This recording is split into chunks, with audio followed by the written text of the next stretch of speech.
എന്ന് പറഞ്ഞാൽ growing beautiful rooms എന്ന് വെച്ചാൽ പഠനത്തിൻ്റെ ഒപ്പം എങ്ങനെ സമ്പാദിക്കാം എന്നാണ്. ഞങ്ങൾ ലെഷറി ടൈമിൽ ഇതുകൂടത്തെ paper bag, invitation card, envelope card ഇതൊക്കെ ഉണ്ടാക്കി ഞങ്ങൾ കടകളിൽ കൊടുത്ത് ഞങ്ങളുടെ കൊച്ചു കൊച്ചു കാര്യങ്ങൾക്കും വീട്ടിലെ സമ്പാദ്യങ്ങൾക്കൊക്കെ ആക്കി ആവശ്യമുള്ളൂ. ഞാനിവിടെ എടുത്തിരിക്കുന്നത് ഒരു പേപ്പർ ബാഗാണ്. ഇത് നിങ്ങൾക്ക് ന്യൂസ് പേപ്പറിൽ, A4 പേപ്പറിൽ, ചാർട്ട് പേപ്പറിൽ ഒക്കെ ഉണ്ടാക്കാം, കളർ പേപ്പറിലൊക്കെ ഉണ്ടാക്കാം. ഇത് ഞാനിപ്പോൾ ചാർട്ട് പേപ്പറിലാണ് ഉണ്ടാക്കുന്നത്. ഇതിൻ്റെ ഹാൻഡ് എന്ന് പറഞ്ഞാൽ ഒരു കട്ടിയുള്ള പേപ്പർ ഇടണം. ചാർട്ടോ അല്ലെങ്കിൽ JK കാർഡൊക്കെ വെച്ച് നമ്മളിങ്ങനെ ചുരുട്ടി നല്ല കട്ടിയാക്കി ഇങ്ങനെ ഫെവിക്വിക്ക് വെച്ച് ഒട്ടിച്ചിട്ടുണ്ട്. ഞാനിപ്പോൾ ഒരു സാമ്പിൾ കാണിച്ചു തരാം എൻവലപ്പ് കാർഡ് എങ്ങനെ ഉണ്ടാക്കാം എന്നാണ്. ആദ്യം നമ്മളൊരു A4 പേപ്പർ എടുക്കണം. ഞാനിപ്പോൾ ഒരു വൈറ്റ് ഷീറ്റാണ് എടുക്കുന്നത്. അത് നമ്മൾ ഈക്വൽ പാർട്ടാക്കി മടക്കണം. ഒരു ഭാഗം കയറ്റി മടക്കണം, ഒട്ടിക്കേണ്ടതുണ്ട്.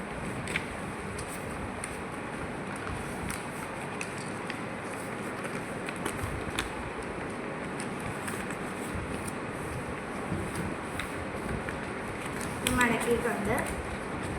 ഇനി ഇത് ലാസ്റ്റാണ് ഒട്ടിക്കേണ്ടത്. നമുക്കിനി മടക്കാൻ പറ്റുന്നത്.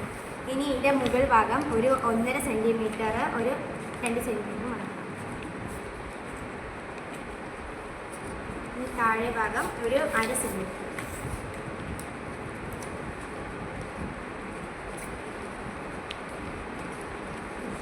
ഇനി നമ്മൾ നിവർത്തിയിട്ട് ഈ മുകളിലത്തെ ഭാഗത്ത് ഇവിടെ വെച്ച് സിസേഴ്സ് വെച്ച് കട്ട് ചെയ്യണം.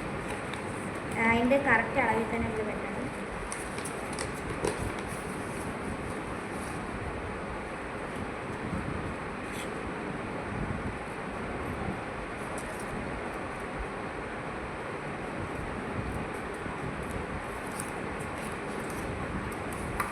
ഇനി നമുക്കിത് ഒട്ടിച്ചെടുക്കാം. ഞാനിപ്പോൾ എടുക്കുന്ന ഒരു ഗം സ്റ്റിക്കാണ്. ഇത് ഞാനിപ്പോൾ പെട്ടെന്ന് ഉണങ്ങാൻ വേണ്ടിയാണ് ഞാൻ ഗം സ്റ്റിക്ക് എടുക്കുന്നത്. ഫെവിക്വിക്ക് ആണെങ്കിൽ ഒരു 1/2 മണിക്കൂർ കഴിഞ്ഞിട്ടാണ് നമ്മളിത് ഒട്ടിച്ച് അടുത്ത സ്റ്റെപ്പിലോട്ട് പോകുന്നത്.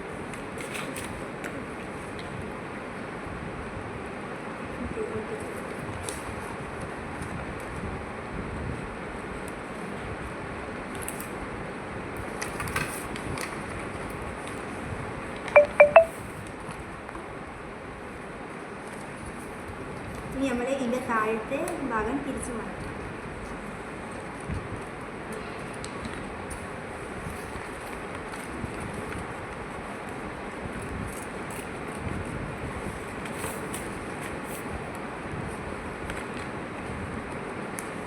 ഇതിൻ്റെ അകവും കൂടി നമ്മൾ വെച്ച് ഒട്ടിക്കണം, അല്ലെങ്കിൽ അത് ഇളക്കി എടുക്കും. ഇനി നമ്മൾ സിസേഴ്സ് വെച്ച് ഇതിൻ്റെ മുകൾ ഭാഗത്ത് ഒരു കർവ് ഷേപ്പിൽ നമുക്ക് വെക്കണം.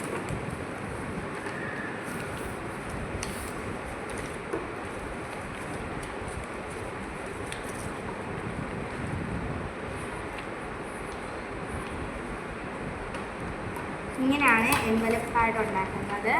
ഇതൊക്കെ നമുക്ക് പരിസ്ഥിതിക്ക് ഗുണമായ രീതിയിൽ നമുക്ക് ഇതൊക്കെ ഉണ്ടാക്കി കടകളിൽ വിറ്റ് നമുക്ക് കൊച്ചു കൊച്ചു ആവശ്യങ്ങൾക്കൊക്കെ ആക്കി ഉപയോഗിക്കാം. ഇതിന് ഡിസൈനൊക്കെ കൊടുക്കാം. ഞാനിപ്പോൾ ഒരു സാമ്പിളാണ് കാണുന്നത്.